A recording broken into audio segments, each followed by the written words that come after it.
bà chân dương bật to từ mình xa thiềm bạn đục cầm bật bị chia sẻ dương tỏ được tiết hay dương châu đo lệ buồn rộng mạng bị tệ tôn cho môi nông Victor sắp tại một đó hay dương mưa xùm nua khi tới nè cái xua trở tầng từ bốn cái áo sẵn chạy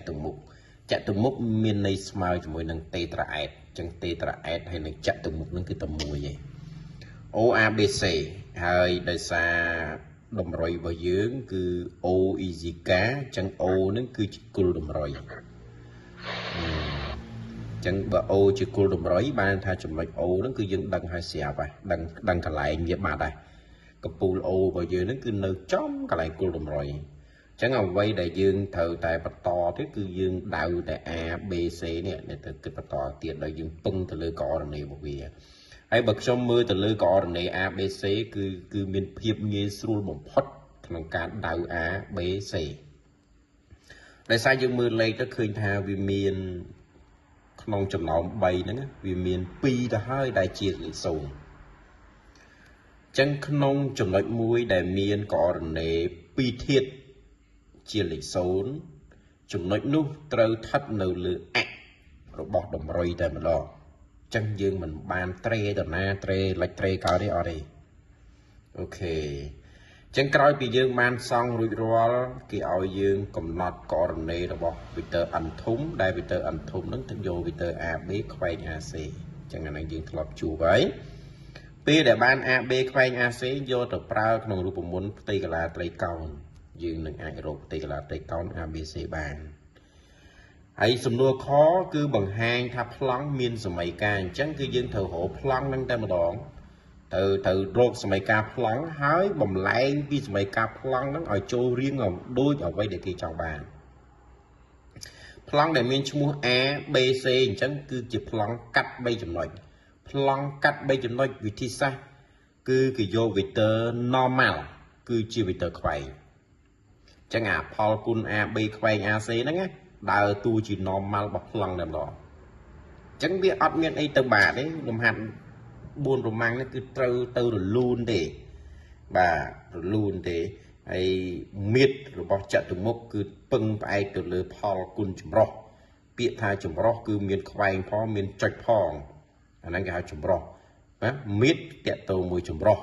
ផ្ទៃតកតងតែជាមួយខ្វែងទេហ្នឹងហើយបាទអញ្ចឹងគឺចាប់ផ្ដើមចូលនៅក្នុងกระดาษកិច្ចការយើង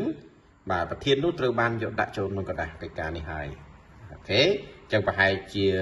សេចក្តីផ្ដើមមកគ្រូនឹងយើងយល់បានមួយចំនួនណាយល់សំណួរយល់ប្រធានអស់ណាគ្នាយើងយល់ណាតែរបៀបធ្វើមិនម៉ាយើងគ្រាន់តែប៉ុណ្ណឹងយើងអូអានឹងវាចឹងទេណោះបាទអញ្ចឹងសំណួរកគឺសង់សិនដំបូងគឺសង់សិនគេអត់សូវសួរណាប៉ុន្តែតែគេសួរវគ្គដល់ចុងអត់ចេះសង់ចំណុចបានសង់ចតុមុខឬក៏គេហៅថាតេត្រាអែតចតុមុខមានមុខ4តែមុខ4កពូល4ដែរកពូលវា O A B C សង់ចតុមុខ O A B C អញ្ចឹងយើងសង់គឺសង់នៅក្នុងតម្រុយ OECK ដែលមានអ3អញ្ចឹងយើងដឹងហើយអូយើងមិនចាំបាច់ទៅដឹងកអននេះវាទេអូវាជាគុលតម្រុយហើយអញ្ចឹងយើងសង់ឲ្យសង់នៅក្នុងតម្រុយបាទសង់នៅក្នុងតម្រុយមួយដែលមានអូជាគុលគឺ O E vector O E Z ហ្នឹងគឺ vector ឯកតារបស់ x y សតតាមលំដាប់ដោយអញ្ចឹងណាអាហ្នឹងធននិមិត្តយើងរៀនតាំងទី11នោះហើយយើងលើកចំណុច A មកបានហើយចំណុច A យើងគឺ1 0 0ចំណុច B គឺ0 2 0ហើយចំណុច C 0 0 3អូខេអញ្ចឹង3ចំណុចនេះគឺមានភាពងាយស្រួលហើយដូចខ្ញុំនិយាយអញ្ចឹងដោយសារ0 2ធាតុទាំងអស់ម្ដងA គឺ0 y 0 z ដល់ពេល B 0 x 0 z ដល់ពេល C 0 x និង0 y ចឹងយើងសួរសងហើយសិតទៅវិជ្ជមានទេចឹងការគូសតម្រុយ ការគូតម្រុយ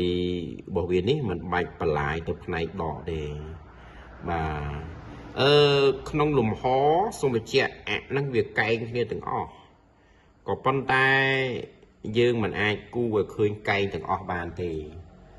ម្រាមដៃ3យើងលើកដៃយើងធ្វើម្រាមដៃមានមេដៃមានចង្អុលហើយនឹងដៃកដាហ្នឹងម្រាមកដាលហ្នឹង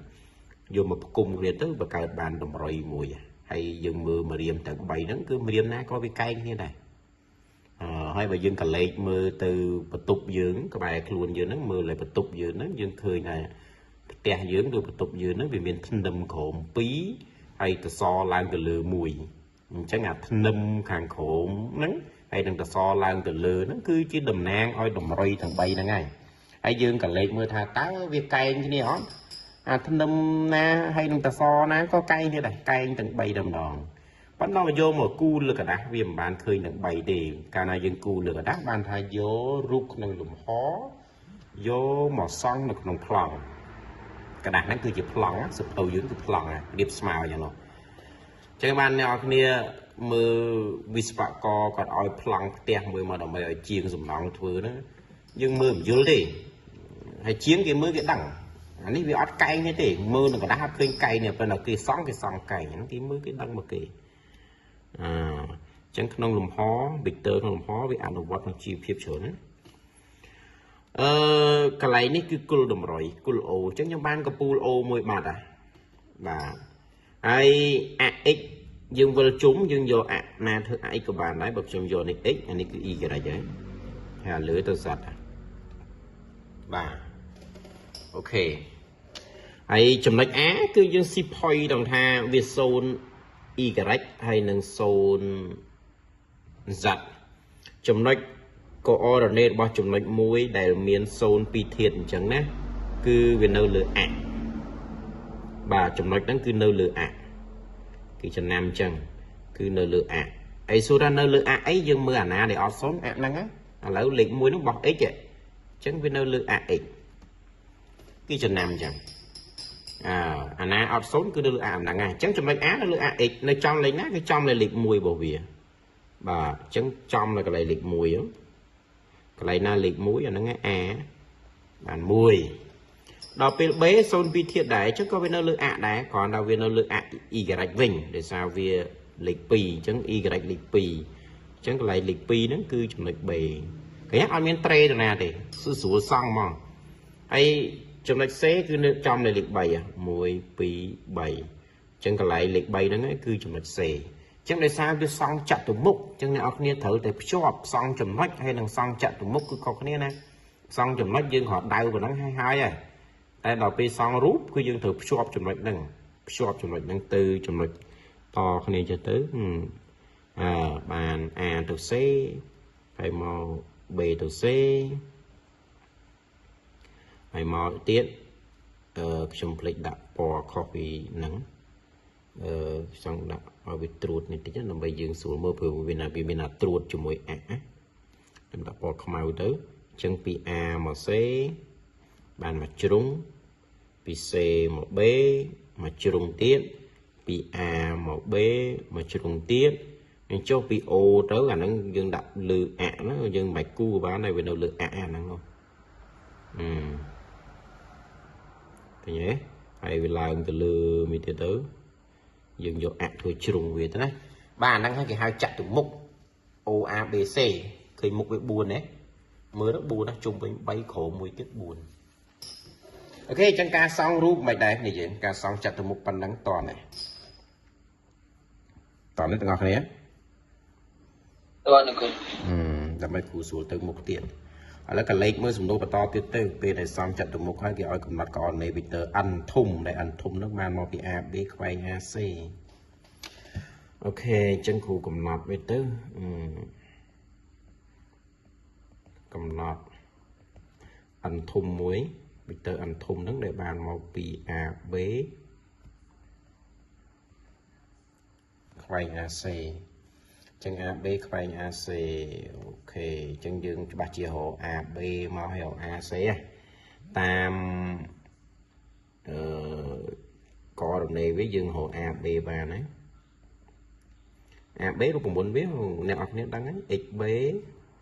ដក XA YB ដក YA ZB ដក ZA អញ្ចឹងហ៎ហើយយើងមើលទៅលើខាងលើបន្តិចមកបំប្រាប់យើង XB យើង0 XA យើង1អញ្ចឹង0ដក1ហើយ YB យើង2 2ដក0ហើយ0ដក0អញ្ចឹងយើងបានកអរណេរបស់វាគឺដក1 2 0ហើយយើងរកវីទ័រ AC មួយទៀតបានយើងខ្វែងកើតអញ្ចឹងយក XC ដក XA គេហៅចុងដកគុលចុងដកគុលហើយយើងចំនួនលេខចូលចឹងដែរមក XC 0 XA 1 0ដក1 YC 0ដែរណា0ដក0ហើយនឹង3ដក0បាទអញ្ចឹងយើងបានដក1 0 3ហើយមកយើងខ្វែងវាចង់បានវីទ័រ n គឺយើងត្រូវយកវីទ័រ AB ខ្វែងវីទ័រ AC អញ្ចឹងខ្វែងគេប្រើ determinant គូ determinant មួយ determinant គួរត្រង់ទៅមក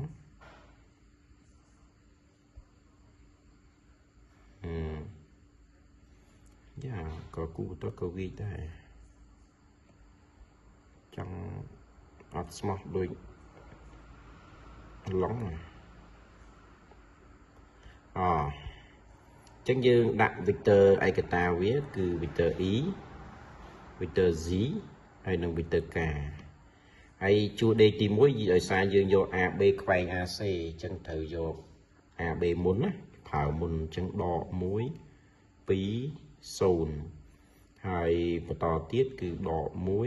0 3បាទយើងប្រើប្រាស់កអរណេវាឲ្យអស់ហើយយើងបំបែកទៅជា determinant តូចព្រោះលំដាប់3គឺធ្វើឲ្យយើងពិបាកក្នុងការគិតលេខចឹងក្បួនគេថាឲ្យយើងនឹងបំបែកទៅតូចគឺទៅតូចហ្នឹងគឺទៅលំដាប់2វិញបាទលំដាប់2វិញចឹងលំដាប់2នោះគឺមានតែ4លេខក្នុងហ្នឹងទេបាទហើយវីទ័រឯកតានោះត្រូវបានតម្លាក់មកក្រោមអស់ហើយមកក្រួយចឹងមកវីទ័រឯកតា E បន្តមកសញ្ញាដកបាទអាហ្នឹងគឺតាមលំដាប់វិញចឹងណាហើយមក Z ហើយមកសញ្ញាបូកវិញវាមាន3ចឹង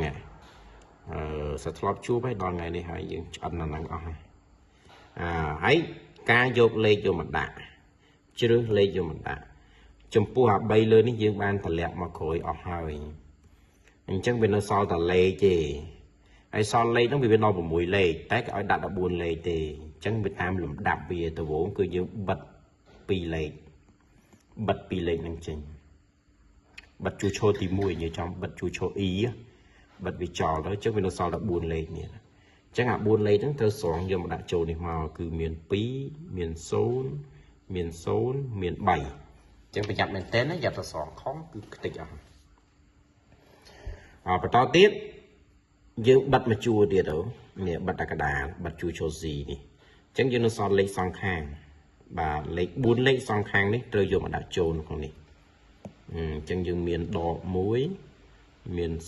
0មានដក1មាន3អូខេបន្តទៀតយើងបិទអាក្រួយនេះវិញជួឈរនេះចេញវិញមកជួឈរកាអញ្ចឹងនៅសល់តែ4លេខនេះទេដែលត្រូវយកមកដាក់ចូលនេះគឺដក1 2ដក1 0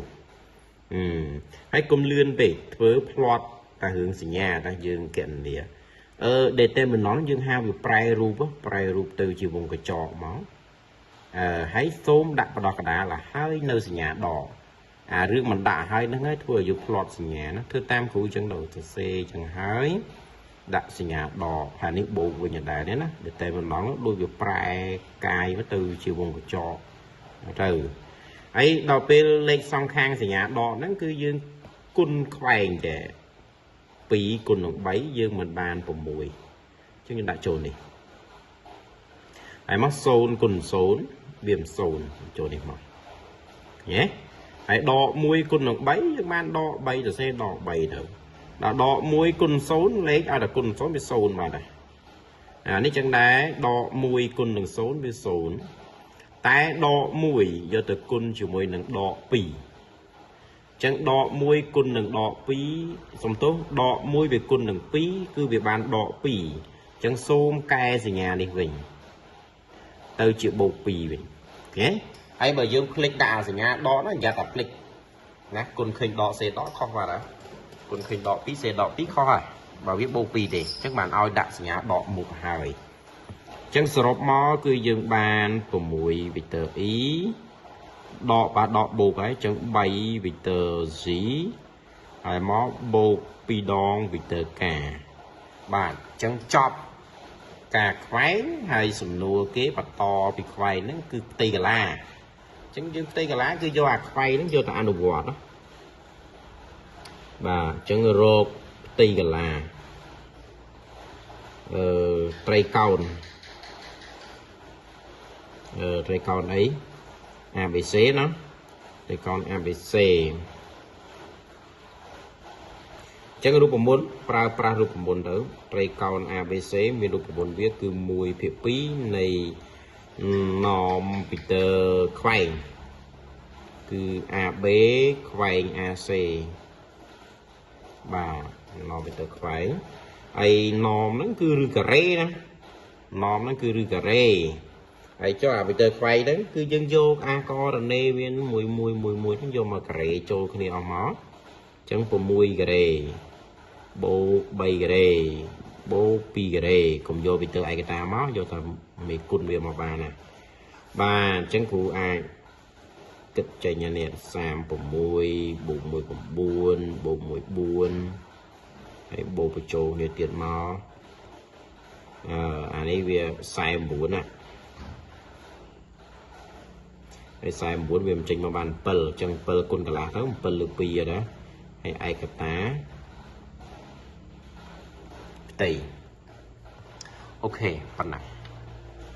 អូខេយើងដល់ម៉ោងហើយយើងបានតែធ្វើមួយសំណួរហ្នឹងទេហើយយើងជួបគ្នាថ្ងៃស្អែកចូលដល់សំណួរខតទៀតណា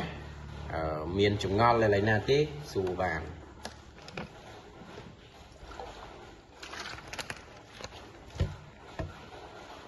អត់ទេណាបាទប៉ុណ្ណឹងចុះណា